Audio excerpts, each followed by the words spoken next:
Hi, good evening. Austin Mayor Steve Adler. Got a minute?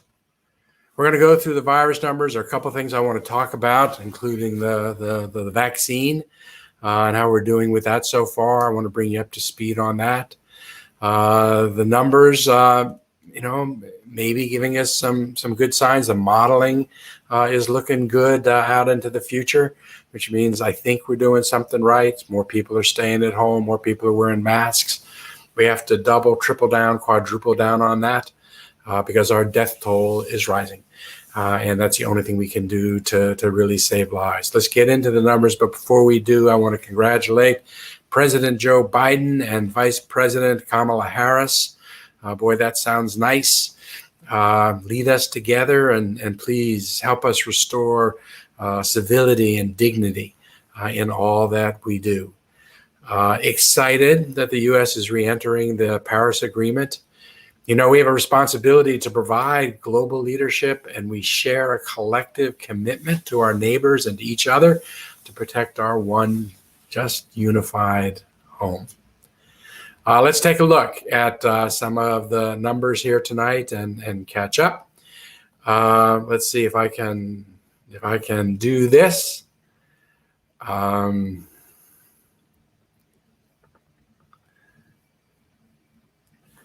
I think you can see it now. That's good. This is the key indicators. First number to take a look at is new admissions. It's at 67. This is a good number. We were 114 yesterday, down at 67. The 7-day moving average is 86. We need this number to go down. But this number staying here, going down, getting below the 7-day average is in part dependent on the number of new cases, which gives us a conflicting signal. The number of new cases, 734. That's down from where we were yesterday, which was 834. We're down 100, but both those numbers are above our 7-day moving average. So those two indicators kind of conflict with each other. The 7-day moving average of new admissions has stayed fairly stable. You can see that here on the color chart up in the upper right-hand corner. The positivity number that I was really excited about yesterday, down here at 12.8%, and that's a great number. But based on the test that came in at the end of the week that we're seeing now, it's probably in the 14%. Even still, that's down from the 16.2% that we had prior to that, so it's headed in the right direction. This positivity number is one of the best indicators. And that doesn't mean that 12.8% of the people in the city have the virus, but it does mean that 12.8% of the people that take the tests. We had over 20,000 tests taken in this time period. So whether it's 12.8 or 14.2, it's below 16. So that indicator is seemingly headed in the correct direction. Let's take a look at the second dashboard. This is the one that we look at for hospitalizations and the like. But I'll tell you the number that really stands out on this page for me. It's the number of people who have passed away, 621. Yesterday's number, 604, which means we had 17 people die in the last 24 hours. 17 people. As we have high ICUs, as we have high numbers of people in our hospital, that will be the outcome. The medicine is great. The treatments are great. There are monoclonal treatments. If you get this virus, get that early, and it might impact the severity if you qualify. But at the end of the day, the more people that get sick, the more people that end up in our hospitals, the more people that will pass away. 17 people. That means there's 17 families tonight that have lost someone that will not be with them for when this virus goes away and everybody can be with one another. We have an obligation to help save lives in our community. If you get infected and you pass it to other people, even if you'll be okay, you don't want to have a role in passing along a virus that eventually gets to someone who gets to someone who's susceptible and vulnerable, and then they pass away. All right, so the number of people that are hospitalized today, 604. The 7-day moving average is 605. We had been going, it's consistently above the 7-day average, so that's good to see. The ICUs, 181. The 7-day moving average is 182. So that's just down from the 7-day moving average. That's a good sign. 108 on ventilators. This is the tail of the new cases turn a week later into hospitalizations, admissions, which turn a week later into ICUs. Number going down each time because not everybody continues to move, but some do. Ventilators is the last, 108, and that's above the 7-day moving average of 105. That would be the last number that would start to come down because this is the number that was set 14 to 21 days ago. We're now over 63,000 total cases, but on this chart, the number that concerns me the most is the here, looking at this, just the number of people that passed away. It's hard to think about that many families, 17, that are facing that measure of loss. But, the data that we're looking at does seem to indicate that maybe the activity that we're all doing is going to get us in a good place going out to the future. Here's the University of Texas modeling. Modeling from the University of Texas looks not only at the number of admissions, the data that we're seeing, but they also use mobility data. So they gauge how much we're all moving around. I think that those systems, in a very anonymous way, take a look at how cell phones are moving around the community. University of Texas has that data. The correlation being the more that people are moving around, the greater the chances that the virus is going to be increasing. And that's a really strong correlation, so it's data that they use. Using all that data, the reproduction number on when they ran the numbers today was 0.94. That's below 1. If it's below 1, that means we're slowing down the virus. I hope that that's true. Of course, that number was bouncing around between 1.15 and 1.36. I would imagine this number will bounce around too, but it's good news, and I wanted you to see it. You can see the aqua line to the right. First indications are that it might be headed down. This is hospital admissions. This is the longer time frame. This is hospital census. This is the number of people that are sitting in our hospitals. We saw there was 602 today, and the 604 rather today. You can see the aqua line starting to head down. I hope this is true, and I hope we can sustain it. Here are the ICU patients. 200 was the number that we got really stressed. You can see that this is the 200 line right there. You can see that it's gotten right up to the 200 line, and now it looks like it might be dropping off. What we can say mostly is our numbers have been fairly flat. Let's hope that those are signs that actually show us with the numbers that are going down. This Friday at 10 a.m., Austin Public Health is having a Facebook Live discussion to discuss accurate COVID-19 information for the Asian American Pacific Islander community and friends. Go to Austin Public Health's Facebook page for the event and the times and the updates. The vaccination program in our city, we're meeting our targets in terms of the number of vaccines we're trying to get out. Yesterday, Austin Public Health provided over 1,700 vaccinations at the location, 1,738 to be exact. On Monday, we provided 505 vaccinations that were targeted to educational staff from public and charter schools in our area. Those 505 vaccines, important to get out to people over 65 that are in and around students that we want to keep healthy so they can keep schools and classes open. There are over 3,000 people in that category, and we were able to hit 505. That leaves about 2,500 in that category. We're not to yet. That includes teachers and administrators, bus drivers, cafeteria workers, custodial staff, and other staff.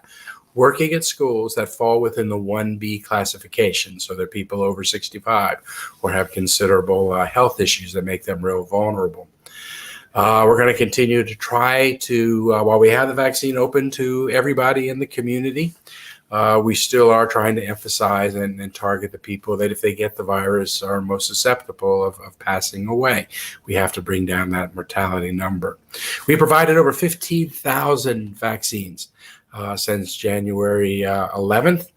We got that first 1,200, 600 went to community care patients and the like out in Dove Springs.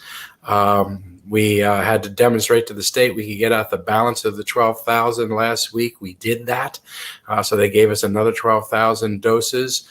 We actually got through what they gave us for last week a little bit early. So we started giving out the next supplies, and we started giving out the second 12,000 on Saturday.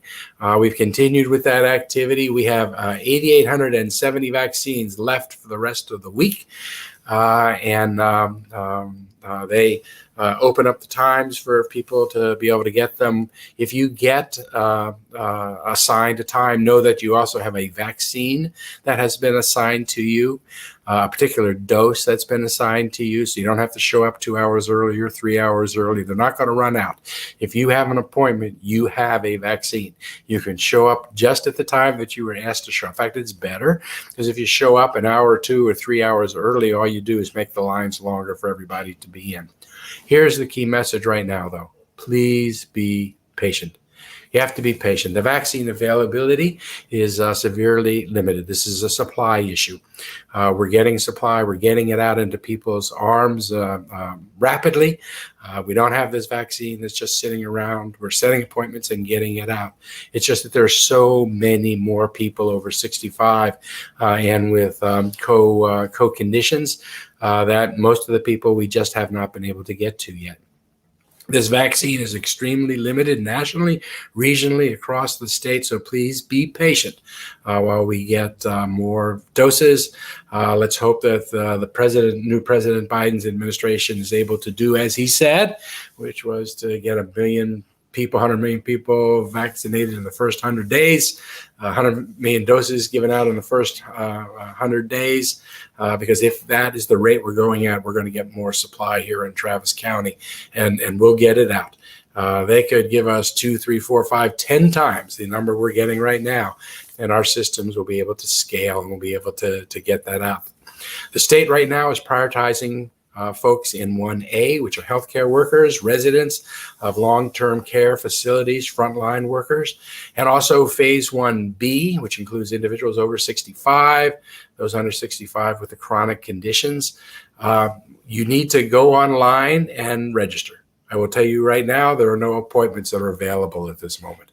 But even still, you should go on the APH website and then register. And this is open to residents in our community.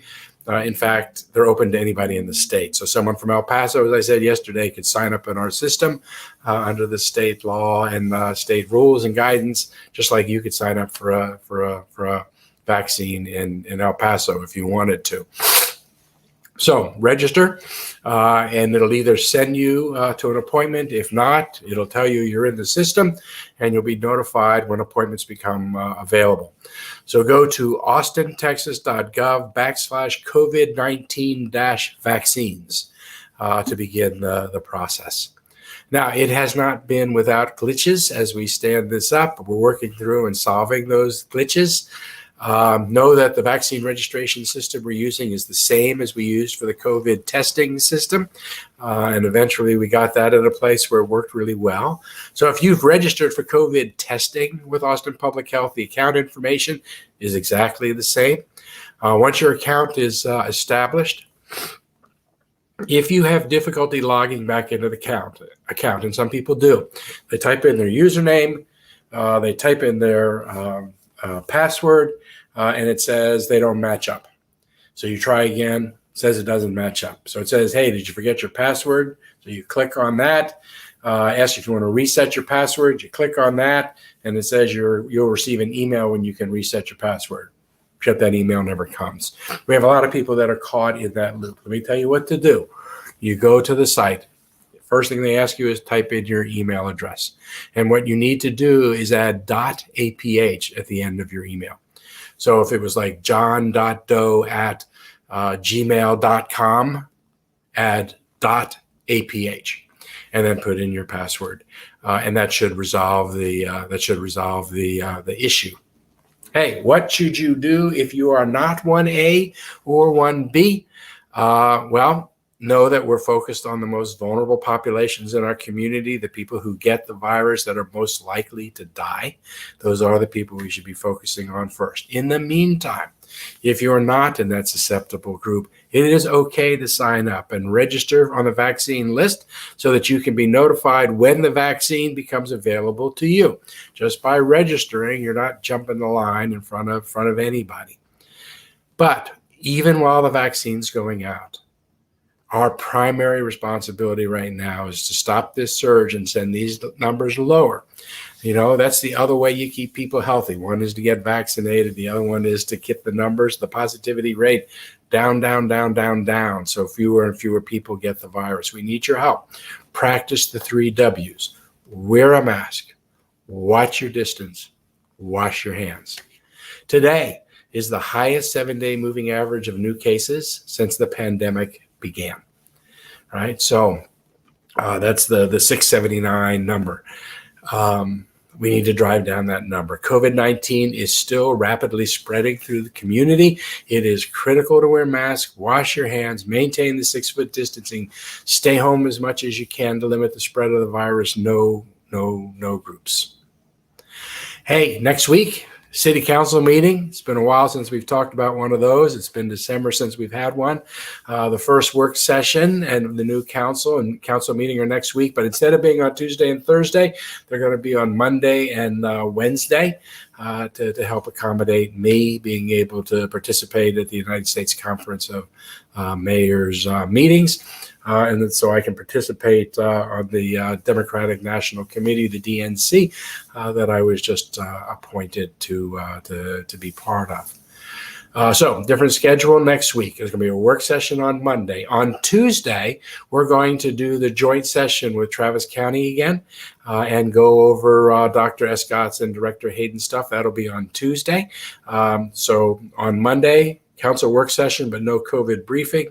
On Tuesday, we'll have the COVID briefing with the county. And on Wednesday, then we have the city council meeting. You can go online to see the agenda and you can sign up to speak remotely if that's something that you want to do. All right. Tomorrow is Thursday. We take a break on Thursday. I'll be back with Got a Minute on Friday. You take care, be safe, and good night.